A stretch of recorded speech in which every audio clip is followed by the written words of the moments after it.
नमस्कार किसान भाइयों, आप देख रहे हो Kamlesh horticulture farm YouTube channel. और आज हम गेहूं की फसल के बारे में चर्चा करेंगे। हमने अपनी जो इस फील्ड में ये जो गेहूं की फसल आप देख रहे हो, ये अभी 60 दिन की हो गई है।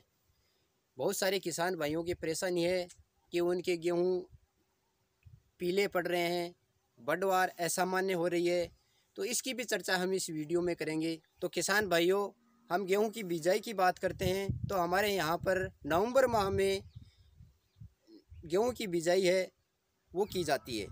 अलग अलग एरिया में अलग अलग टाइम पर बिजाई की जाती है, लेकिन हमारे यहाँ नवंबर माह में गेहूं की बिजाई कर ली जाती है।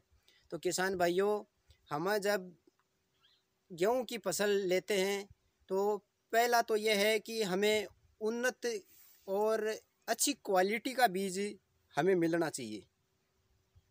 यदि हमारा बीज अच्छी और उत्तम क्वालिटी का होगा तो हमें पैदावार अधिक मिलेगी और हमारी जो ज़मीन है उसमें कार्बनिक तत्वों की मात्रा अवश्य होनी चाहिए। यदि हमारे पास में कंपोस्ट खाद अवेलेबल नहीं है तो हमारी ज़मीन में NPK का जो रेशो होता है वो संतुलित होना चाहिए। बीज उपचार करके नहीं बोते हैं तो बहुत सारे किसान भाइयों की ये शिकायत रहती है कि हमारा गेहूं निकल रहा है, पीला होकर मर रहा है। तो ऐसी स्थिति न बने। बीजोपचार में हम कार्बेंडाजिम लें, ये एक फंजीसाइड है, और एक कीटनाशक जो फिप्रोनिल है वो अवश्य लें। वो उसकी मात्रा 5 ml पर kg के हिसाब से है। उसकी मात्रा में थोड़ा उससे दुगना पानी मिला करके हम बराबर इसको गेहूं को उपचारित करें। किसी भी तरीके से हम बो रहे हैं, सीड्रिल से बो रहे हैं तो हमारा बीज कम लगेगा, और यदि हम रोटावेटर और हेरो से हम बो रहे हैं तो इसमें हमारा बीज ज़्यादा लगेगा। हमारे यहाँ पर 15 से 20 किलो पर बीघा के हिसाब से भी बीज लिया जाता है, लेकिन सीड ड्रिल हम मशीन से बोते हैं तो उसमें 10 से 12 किलो बीज ही लगता है। तो किसान भाइयों, ये अपने एरिया के अनुसार आप चूज कर सकते हैं। अब हम बात करते हैं कि हमारी फसल जब ग्रो हो जाती है, जब हम इसमें पहली सिंचाई कर रहे होते हैं तो ये हमारी फसल 20 से 25 दिन की हो गई होती है। तो इस समय हम अपनी फसल में उचित खुराक दें जिसमें यूरिया शामिल है। हम यूरिया की जो बची हुई खुराक है इस पानी के साथ में अवश्य दें। शिकायत आ रही है कि हमारी फसल पीली हो रही है, मर रही है, तो उसका मुआयना करें कि हमारी फसल में कोई कीट तो नहीं है।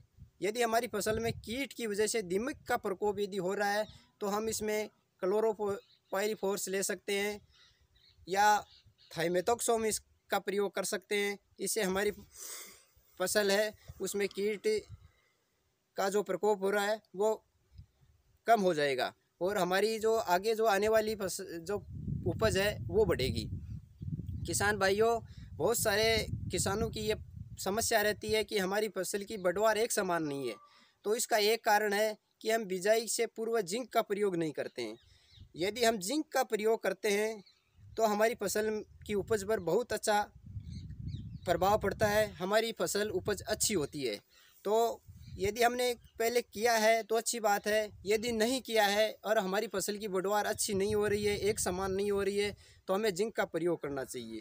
अब मैं बता देता हूँ कि जिंक की कमी से क्या होता है। जिंक की कमी के कारण हमारी फसल में जो पत्तियाँ होती हैं वो हल्के पीले रंग की हो जाती हैं और उस पर लंबे आकार के भूरे रंग के चकते बन जाते हैं और धीरे धीरे वो मरने लगती है। उसकी जो बढ़वार होती है वो बहुत ही कम होती है, बढ़वार कम होती है। और जो हमारी गेहूं में जो नोड होते हैं, जो गांठें होती हैं, वो भी लंबी नहीं होती हैं, पास पास में होती हैं। तो यदि इस प्रकार की जो लक्षण हमें दिखाई दे तो हमें जिंक का प्रयोग करना चाहिए। जिंक के प्रयोग से हमारी जो फसलें हैं उसकी जो ग्रोथ होगी वो एक समान होगी और जो दाने बनते हैं वो भी एक समान बनेंगे। अन्यथा गेहूं की फसल में जिंक की कमी के कारण दाने एक समान नहीं बनते हैं और देरी से पकते हैं। तो किसान भाइयों, हमें यदि बिजाई से पूर्व हमने नहीं दिया है तो बिजाई के बाद में हम सिंचाई के साथ में 2 किलो जिंक 5 किलो यूरिया के साथ में मिला करके हमारी गेहूं की फसल में देवें। इससे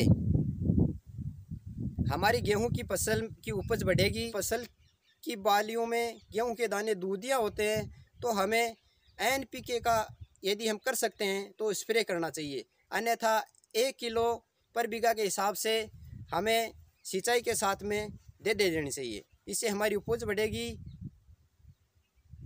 और अच्छा उत्पादन मिलेगा। किसान भाइयों, आपसे निवेदन है कि आप मेरे चैनल को सब्सक्राइब करें, लाइक करें। जय जवान जय किसान।